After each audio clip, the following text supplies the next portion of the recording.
Disclaimer, perhatian, jadi aku bukan ahli dalam bidang ini, bahkan aku nggak dapat pembelajaran ini secara formal. Aku cuma orang yang kebetulan suka dan pengen berbagi apa yang aku dapat dari yang aku tonton. Yang bahkan mungkin autornya aja nggak peduli hal itu. Oke, Rinasai Minasan. Selamat datang di video kedua di seri analisis Attack on Titan ini. Oh iya, untuk kalian yang belum nonton video sebelumnya, sangat disarankan untuk nonton video sebelumnya. Aduh. Ya, dalam video kemarin, aku udah ngomong kalau di dunia ini, kebenaran itu tidak ada nilainya, tidak ada maknanya. Bahkan tidak ada kebenaran yang mutlak. Kebenaran di Attack on Titan ini diciptakan oleh seseorang atau kelompok pencipta kebenaran. Yang dimana di Attack on Titan ini terdapat dua orang yang punya spotlight untuk menjadi pencipta kebenaran, yaitu Eren Yeager dan Zeke Yeager. Mereka memiliki kebenaran yang mereka yakini masing-masing dan mereka juga saling beradu kebenaran mereka sendiri-sendiri.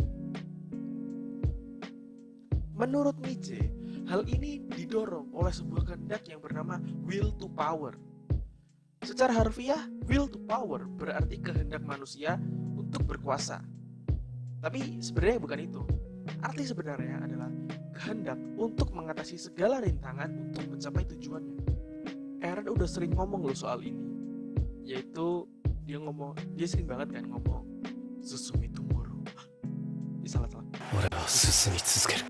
Atau artinya itu tetap bergerak ke depan. Anjay. Dalam salah satu bukunya, Beyond Good and Evil, Nietzsche berkata bahwa will to power atau kehendak tadi adalah hakikat dari dunia ini.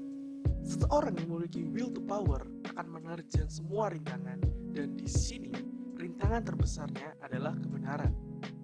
Jadi, Eren menerjang kebenaran-kebenaran yang ada di pihak Eldia atau Marley dan menyebarkan kebenaran yang dia yakini ke Yeageris kalau di sini. Tapi menerjangnya nggak sembarangan juga. Eren juga nyoba ngerasain gimana tinggal di Marley. Dia coba ngerasain gimana rasanya sama korban-korban perang. Bahkan dia ngikutin rencana Zeke yang berseberangan sama dia. Tapi yang nggak tahu lagi sih, dia kan bisa lihat masa depan. Jadi, menurut Friedrich Nietzsche, ada dua orang. Human only has two moods. Ada manusia dengan moralitas tuan dan orang dengan moralitas budak. Di video kemarin, aku udah menyampaikan kalau ada orang yang nyiptain kebenaran kan. Simpelnya, itu orang dengan moralitas tuan ini sadar akan itu dan dia nggak mau dikendalikan oleh kebenaran itu, kebenaran yang diciptakan oleh orang lain. Dia nggak mau dikendalikan oleh orang pencipta kebenaran itu tadi. Dia punya kebenaran sendiri, dia ingin memperjuangkan kebenaran yang dia yakini, atau bisa juga disebut bebas. Bebas adalah kata yang sering banget muncul di seri Attack on Titan dan bisa dibilang merupakan poin dari seri ini.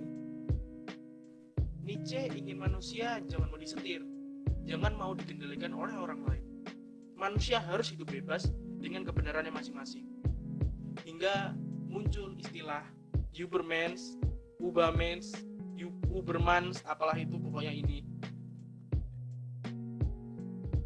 Dalam salah satu buku Nietzsche yang berjudul Also Sprach Zarathustra atau bahasa Inggrisnya The Spoke Zarathustra, yang biasanya aku nyebutnya Zarathustra aja, ada sebuah istilah ini, ada istilah Ubamax ini, atau bisa juga disebut Overman atau Superman, merupakan salah satu bentuk manusia yang menganggap dirinya sebagai sumber nilai. Nah, tadi kan ada tuh moralitas tuan. Nah, sekarang di mana ada tuannya pasti ada budaknya. Moralitas budak adalah kebalikan dari moralitas tuan tadi, yang dimana moralitas tuan ingin membuat kebenaran baru. Dia tidak ingin disetir oleh membuat kebenaran yang udah ada. Tapi si budak ini pengen main aman aja. Dia pengen ngikutin kebenaran yang udah ada gitu. Manusia kebanyakan hidup dengan moralitas budak ini. Budak yang mengikuti kebenaran milik pencipta kebenaran. Para pencipta kebenaran membuat kita manusia menjadi tidak bebas dalam hidup. Di Attack on Titan ini, moralitas tuan dan budak direpresentasikan secara ekstrim di Mikasa. Lebih tepatnya klan Ackerman. Nah, ini mulai masuk kan ke episode yang kemarin baru tayang. Mikasa tidak bisa hidup tanpa Eren. Kebebasan Mikasa telah berakhir ketika Eren nyelamatin dia dari badit yang itu. Jadi disinilah kenapa Eren itu ngomong kalau Mikasa itu nggak bebas. Dia nggak suka orang yang hidupnya hanya mengikuti moral orang lain, hanya mengikuti kebenaran orang lain. Nggak cuma Mikasa, bahkan Levi pun kayak gini. Selama ini Levi cuma ngikutin Erwin doang, cuma ngikutin bahwa Erwin pengen melihat kebenaran akan dunia ini. Udah, dia tujuannya cuma itu doang, dan tujuannya itu pun ngikutin Erwin gitu loh. Keberadaan klan Ackerman sangat merepresentasikan moralitas budak.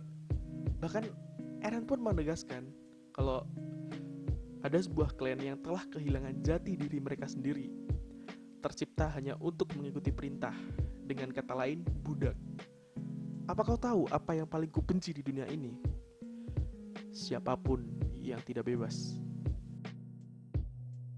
Ketika mimpi Nietzsche, keinginan Nietzsche telah tercapai, di mana di dunia ini semua orang memiliki kebenarannya masing-masing tanpa terkekang. Ketika semua orang menjadi humans, akan tetap ada orang yang bingung mau ikut siapa, mau ikut kebenarannya siapa. Orang seperti itu disebut last mans atau the last mans. Clan Ackerman sangatlah menggambarkan The Last Man ini, di mana dia tidak bebas, dia hanya mengikuti kebenaran orang lain. Dia dalam kekangan kebenaran tuannya. Dari situlah aku punya teori ini, teori akan endingnya Attack on Titan. Jadi seperti yang aku bilang tadi, Mikasa itu kan budaknya, dan Eren itu tuannya. Jadi teoriku adalah Mikasa pada akhirnya akan bunuh Eren, karena itu merupakan simbol dari kebebasan, yang dimana kebebasan itu poin dari Attack on Titan ini. Tapi ya itu cuma teoriku aja sih, gitu. Sampai di sini dulu episode kedua video analisis Attack on Titan kali ini. Apakah series analisis ini akan berlanjut? Ya kita lihat ke depannya saja.